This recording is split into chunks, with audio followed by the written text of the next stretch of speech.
Good evening. I have the privilege to sit down again with His Eminence Archbishop Lazar Puhalo, who is the head of the All Saints Monastery here in British Columbia near Vancouver. And today we are going to touch upon a topic that His Eminence mentioned is very often asked about, which is the relation between state and church. Good evening, Your Eminence. Maybe. You mentioned that you often receive questions about the relationship between state and church. What is the most common How questions? they're intertwined, and the church seems to be dependent on the states in many cases, and that's a valid question because from the beginning it's been the necessity of church and state working together. A lot of the persecution of early Christians wasn't because they were Christians specifically, but because it was felt that they endangered the state by not making the sacrifices to the gods. The Romans were very concerned that their success and victories depended on just as the ancient Greeks, depended on the good intentions of the way the gods regarded them. And the sacrifices to Zeus or to Jupiter and the others were felt to impact the welfare of the state itself. That the religion, although the pagan religions didn't have dogmas and doctrines, they did have reverence and sacrifice. And those sacrifices and that reverence was necessary to win the goodwill of the gods so that the state would be victorious or protected. And the Christians refused to participate in that sacrifice and pleasing the gods. So it was felt that they endangered the state, much as modern evangelicals and some fundamentalists think that not practicing rigid, strict moralism Christianity, you'll often hear them saying that God will punish America, God will punish whatever country if we don't follow the law of God according to my interpretation of the law of God. And that's our interpretation of the law of God. And it's the same people who would claim before that Catholics were not actually Christians and they were going to try to convert Catholics to Christianity. As ludicrous as it was. But the church has always been entwined and in the state in one way or another, and entwined in the culture at a time when what we call the age of faith, when faith really dominated, religion really dominated everything, all people's thoughts or behavior and their relationship with the king, who was God's anointed, God's appointed, and had divine rights, and the nobility, who were all blessed by God and had also, so your total obedience and religious practices and religious based moral concepts were supported by and enforced by the state. And from the beginning, when Christianity was recognized by Constantine the Great, at that point, the church already became intertwined with the state, because Constantine wanted to sort out the dozens of various Christianities that existed at that time. There were as many as there are denominations today of Christianity, and the arguments and debates were being divisive even in the empire. So Constantine wanted to have the unity of the church for the sake of the unity of the state.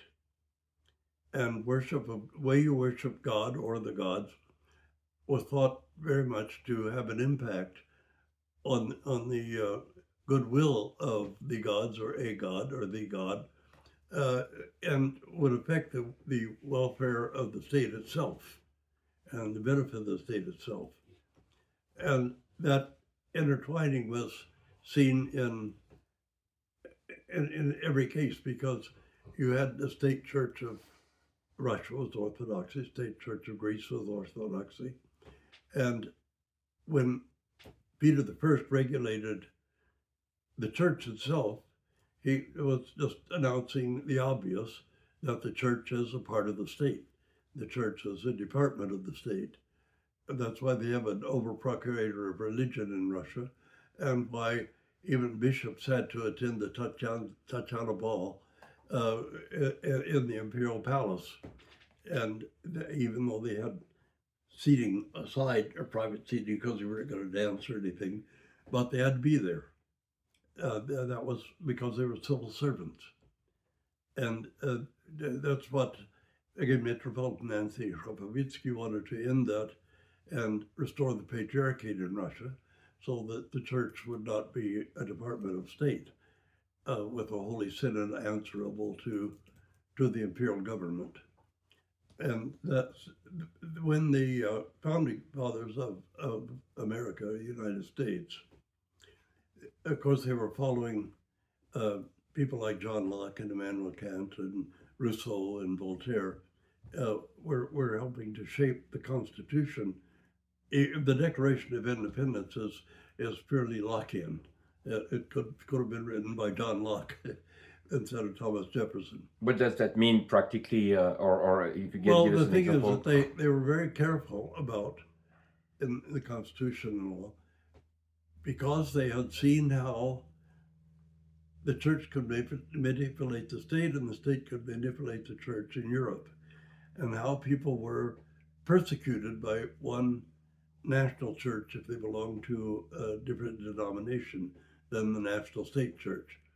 You had so much tension and bloodshed in England after the beheading of Charles I and the takeover by the Roundheads, by the really what you'd call intense fundamentalists that wanted to destroy every religious artifact in the country. They would have smashed out all the stained glass windows if they could, and probably did, but tore down the crosses that marked the milepost, and at the forks of roads and highways where there was a cross, a stone cross.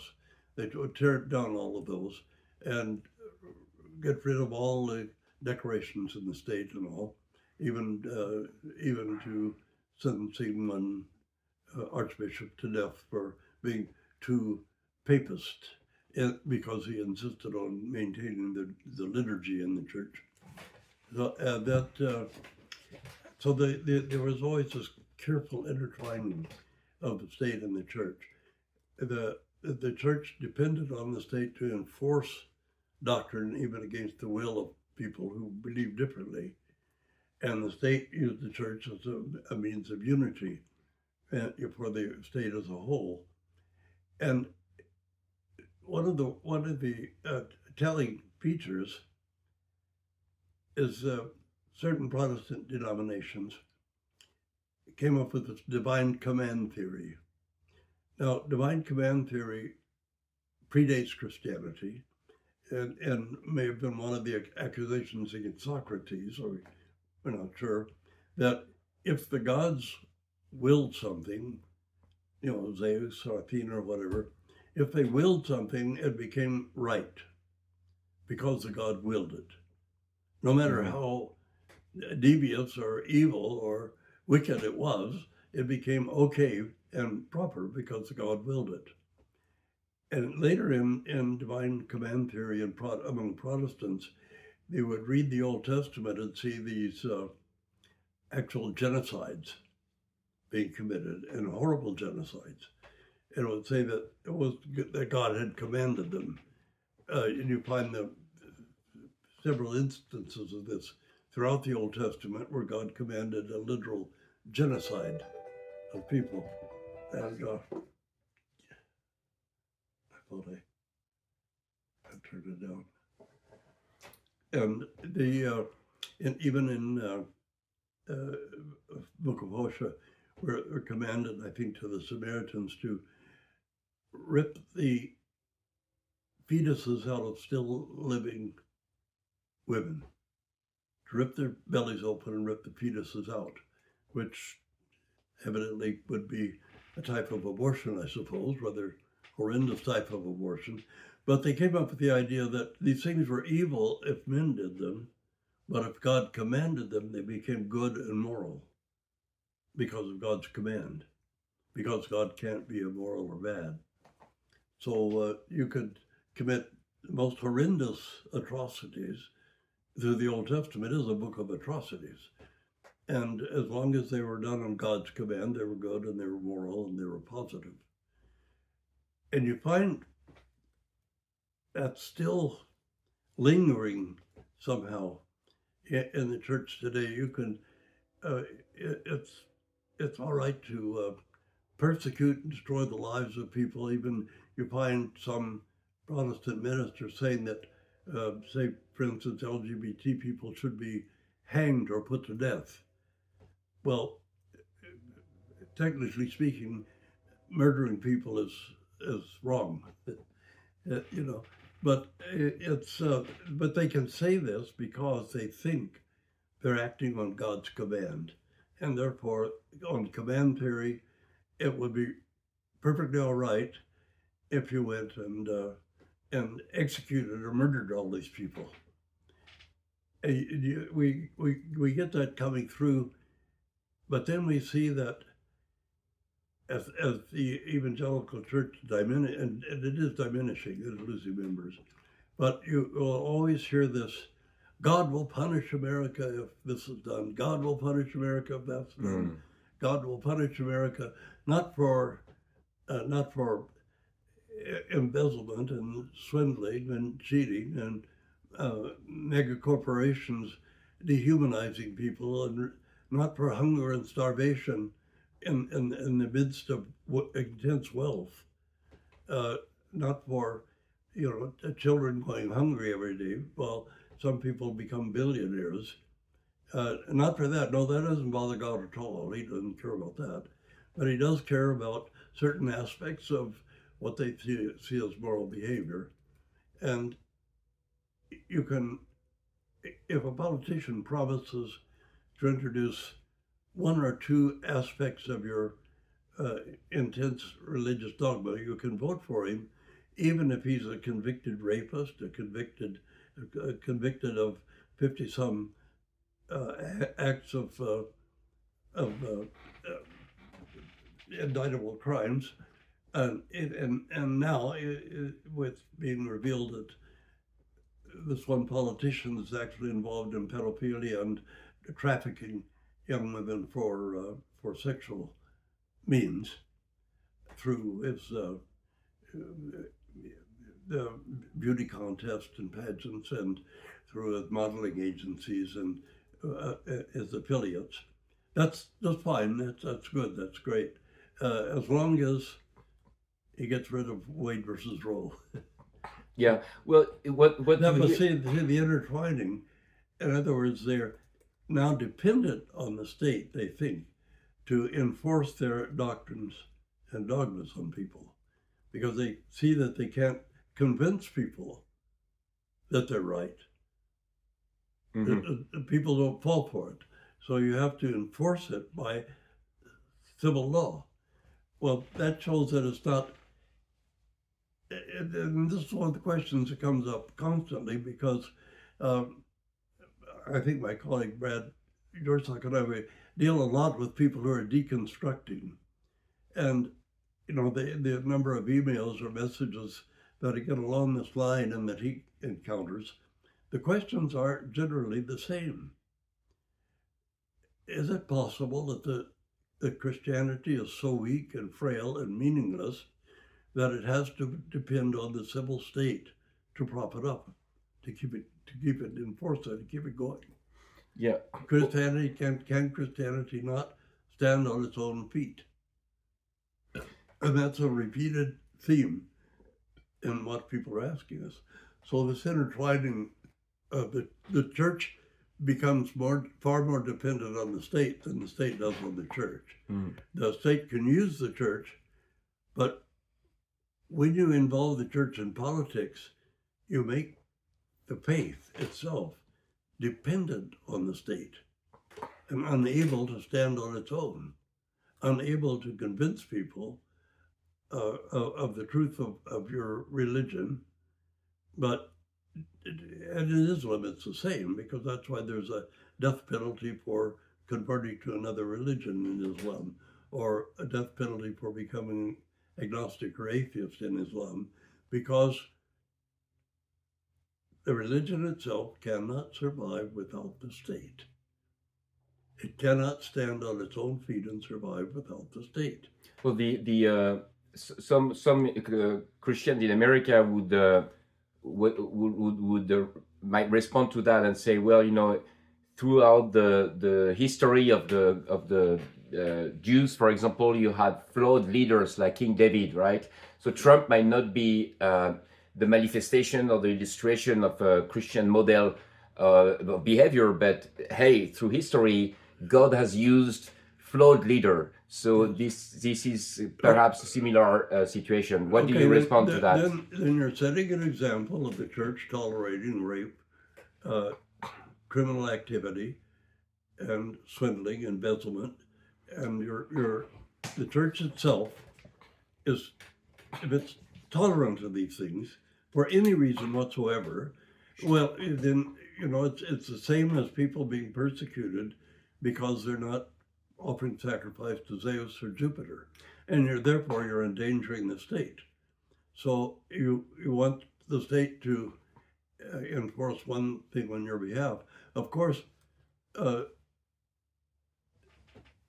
Judaism didn't exist in the time of David, not real Judaism. You had Yahwism, but not Judaism. Judaism was founded during the exile in Babylon in the 500s. And it was found because it wasn't the ordinary people who were exiled, it was the elite that were exiled. It's sort of like the fable about the missing 10 tribes of the north. The ordinary people in the village people weren't exiled. It was the elite that were exiled, not the whole bunch. That's why the Palestinians today are probably, in a large degree, the actual descendants of ancient Israel. Because when Jerusalem was destroyed and people exiled, the village people, they didn't shut down all the villages and exile everybody in the village. They exiled people from Jerusalem, not from all the villages. And so a vast number of those people remained, and the elite were scattered abroad. A lot of people, had business reasons for being abroad. The Jews were good business people, and they even exported tin from Britain at one time.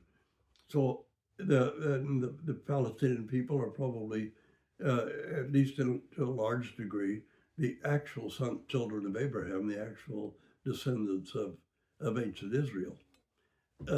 So you can't say, okay, it's okay if a freely elected head of state is chosen, even though he's a rapist and a criminal, and uses the government to enrich himself. And now, even we have enough evidence to know that he was complicit in in Jeffrey Epstein's activities. Well, okay. Now, what kind of example does that set for a younger generation? How are people who are deconstructing the faith receiving that? How are they seeing it?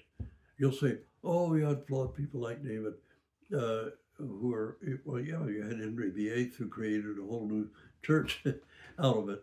But, the excuses to say that we need an evil criminal person to enforce our doctrines and views on people, it just can't work in our day and age, and it isn't working. The churches in America are literally bleeding members, even the super mega churches. Now, a lot of people are becoming Orthodox at the same time. A lot of young Orthodox people are leaving the faith altogether. But you see that when you declare that Christianity cannot stand on its own, it cannot convince people, it cannot, well, where's the Holy Spirit in all this? If the Holy Spirit can't help you lead people to your doctrine and dogma, and you're going to depend on the state to do it, again, if you dance with Caesar, Caesar always leads. The state uses the church far more than the church manipulates the state. The church will, the state will, the politicians will be like reeds blowing in the wind. Whichever way the wind's blowing, the politician will bend. If he's getting a lot of votes by pretending to enforce your doctrine, that's what he'll do. Pretend. If the way to power in Russia had been through the Orthodox Church, Stalin wouldn't have missed a single liturgy if that was the road to power. There. And you could say, what, Stalin is prime minister? That's the problem with it. And I know that people will argue, oh, God's going to punish America. God's going to send a plague, an earthquake, and fire and blood if we don't do this and that. Well, if that's the God you worship, I don't want any part of him. And most of these people who are writing to us or corresponding with us, and these young people who are speaking out, don't want any part of a God who's going to slaughter the innocent with the guilty because he doesn't like the way people are behaving in your country. And how many of the evangelical, especially televangelists, are just criminals themselves? You know, people going along with an evangelist needing 2 or 3 private jets, living in mansions, spending millions of dollars a year on themselves on luxury items. You know, these are preachers of the gospel. This is what the gospel is. Well, many Protestant evangelical we say they do not represent me. They do not represent the church, or they do not represent evangelical. They are the black sheeps. You cannot judge us collectively. Judge the evangelicals based on that. Well, I don't believe that, because they are representing the evangelical movement in the church, and the church is tolerating them, and millions of people who claim to be evangelical Christians are supporting this financially, and we don't hear the evangelical church speaking out against it. It's all wrapped up in the prosperity gospel, that you'll prosper only if you give your 10% every Sunday, or you'll prosper if you give more than your 10%, maybe 50. In the case of some elderly pensioners, give most of your income, and they'll say, "Oh, but what about the woman who, in her penury, put a few pennies in the treasure at the temple and was praised for it by Christ?" Well, okay, you can use that as an excuse to swindle elderly pensioners who can't even afford their medicine, and the church doesn't ever speak about that. How many of these mega church pastors do you hear condemning another pastor having 2 or 3 airplanes of his own? How often do you hear? No, they're condemning and cursing ordinary Americans, ordinary citizens, for their perceived moral failings. How many of them are preaching against Wall Street, where people are being swindled every day? Yeah, well, you do have progressive evangelical churches in America that do that. Well, you do have pre-evangelical churches that do, but overall, the intertwinement with the government itself proclaims that the church cannot stand on its own feet, on its own faith, on its own foundation, but it has to be supported by the government, otherwise it'll fail. do you think that's a common position within the evangelical church in America? Well, not just the evangelical church, but some Orthodox priests as well. That if you don't support Donald Trump personally, politically, that God will punish America. I mean, sure, we hear it from the sermons all the time, and overall, the evangelical church is just the most prolific panderers to the state, to the politicians, to the political world, and it's still the question is, can the church stand on its own feet? Does the church have a foundation of stone upon which it can exist without trying to manipulate the state to support it? That's the real question. Of course, not all Christians are turning to the state. There are over 5,000 churches now that are united against some of Trump's activities, and some of those are evangelical. But by and large, it's this deep conviction that the church and the state must be one, that the state must support whatever the church teaches. And that's one of the crises. Now, okay, you can argue to what extent it exists. It's just that's one of the most common questions that we get from people who are deconstructing their faith. And if we look historically, we have to ask, could the church have survived without the state? Could it have stood on its own feet? Did it have anything to offer to humanity that would cause it to stand on its own feet and survive without the state? And so that's a question. Now, I'm asking that as a question, not making a statement, but I'd like to see more and more people examine the history of the intertwining of church and state and realize that the reason the founding fathers of America forbade the establishment of a religious body was because they'd already experienced that in England. They'd already experienced that with, say, the time, with the time of Bloody Mary and the time of the churches quarreling within the state, within the kingdom, and the loyalty of the church to the government, to the king, the fact that the church was a part of the state, and the king was the supreme head of the church. And the reason the fathers didn't limit people's freedom of religion, but didn't want the state entwined with the religion, wanted no established church. And, despite the sort of fantasies that go on, many of the founding fathers were not Christians. They were Masons or deists, and not even theists, but deists. And Thomas Jefferson created his own New Testament by cutting out the parts that he thought were not true or not beneficial. And the paste-ups that he made, his Bible still exists. Some I believe, where he didn't agree with a great part of even the New Testament. So it's the idea now that you want to basically establish a state religion because you're afraid that God will cause earthquakes, upheavals, plagues, and etc. If you don't, it betrays Christianity itself, betrays the idea of the Holy Spirit itself. Mm-hmm.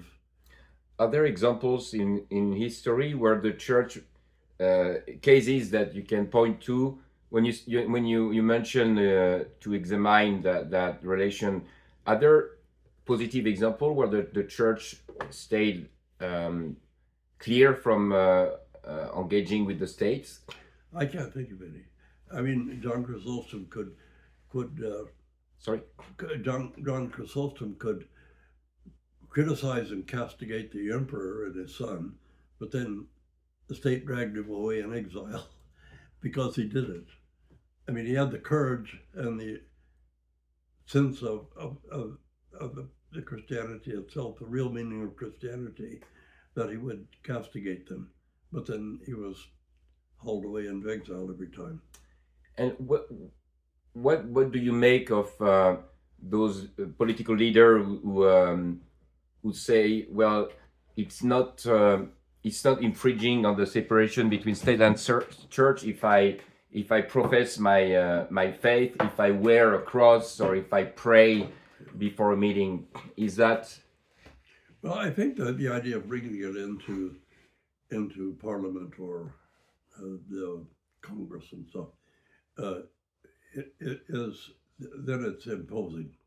I mean, a lot of people wear crosses. I mean, women wear it as common jewelry. You see a lot of women with big jeweled crosses that mean absolutely nothing to them. So that's just a piece of jewelry, and I don't see the restrictions that Quebec and some other places have put on women wearing hijabs and having Muslim things. It's because those are absolute proclamations of Sharia law, of a foreign religious law. So in Canada, the parliamentarians are restricted from wearing a hijab? No, the Sikh parliamentarians wear the turban. That's right. And if somebody was, but in the province of Quebec, there is rule, just like there is in France, they're trying to enforce. Mm-hmm. And we had instances of people trying to introduce Sharia law for domestic situations in Ontario, but Sharia law radically violates the Canadian Charter. Mm-hmm. It specifically violates the Canadian Charter. So you can't have it. And the more that you try to get the state to enforce your doctrine, the less people are going to, younger people especially, the less people are going to think that your faith is worth anything, or that it has anything substantial, because it cannot stand on its own. It cannot survive on its own without the state. That's the message that's being proclaimed. How is it in Canada today? Does the church stand on its own? Yeah, well, pretty well on its own, yes. So Canada might be an example where you do have an example of it, but then Canada's not a very religious country. You know, Quebec used to be the most religious province in Canada. Now it's the least religious province in Canada. Mm-hmm. It disenfranchised the Roman Catholic Church from the state. Mm-hmm. Because before it was the state. And, you know, we had what we called the Quiet Revolution under Johnson and others, where the Catholic Church was disenfranchised from the state or separated from the state. Mm-hmm. And once it was separated from the state, a lot of the big churches became empty and had to be, some of them were supported, the buildings themselves were preserved as national heritage sites, but many of them just fell empty. And Quebec is the least religious of all the provinces in Canada. Mm-hmm. And one of the reasons it's the least religious is because the outrage of the Catholic Church using the state to control people. And that was a part of the reason why.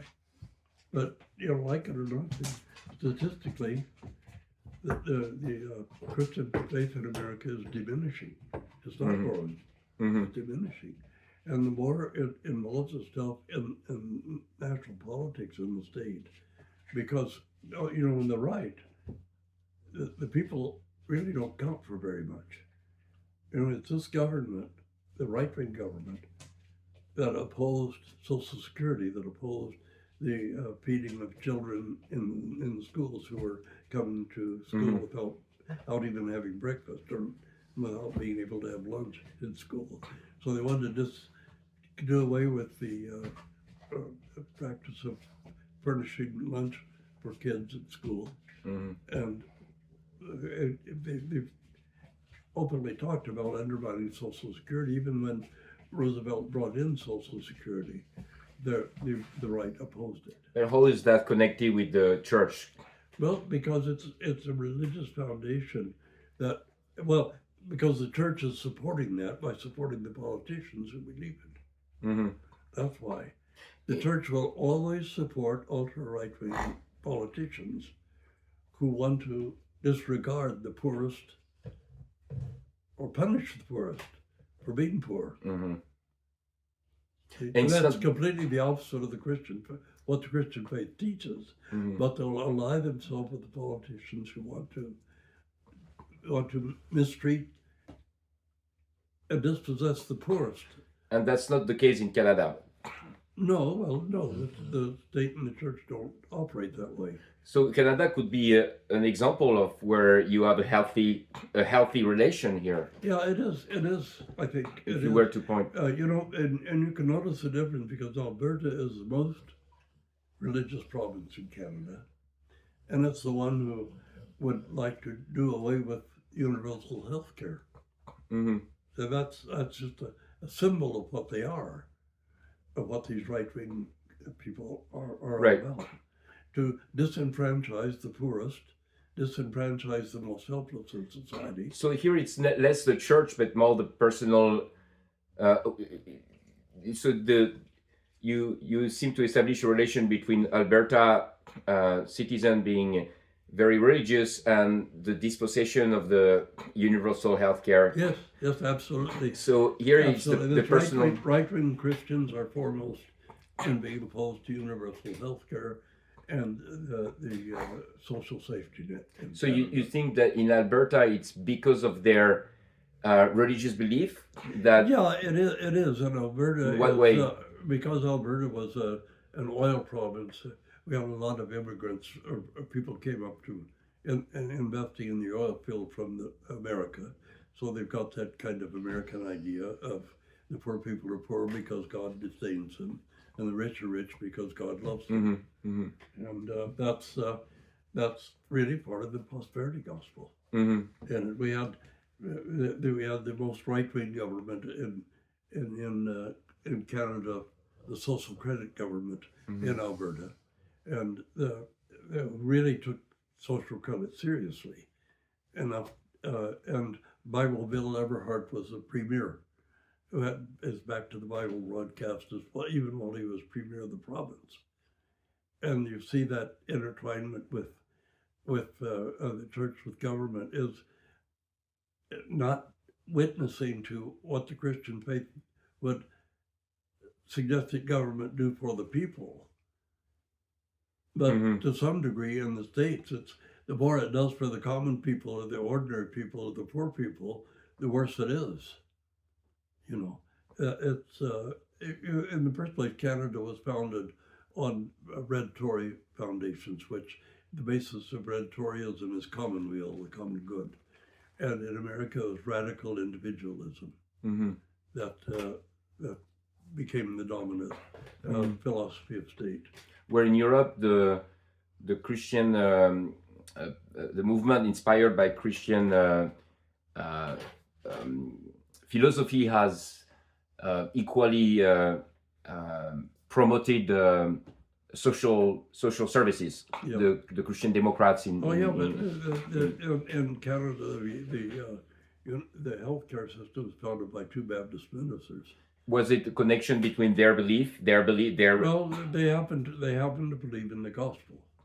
Right. That was fundamentally it. The gospel was first and foremost. So while the government wasn't providing needs, the government wasn't. People were losing their. Well, we'll have to go.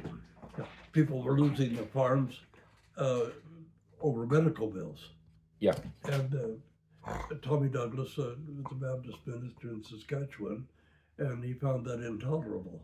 Now, whether it was his Christian faith or his general outlook that promoted that, he understood that Christianity should look after the poor. So it's an example that where, at least to some extent, his Christian creed, his Christian belief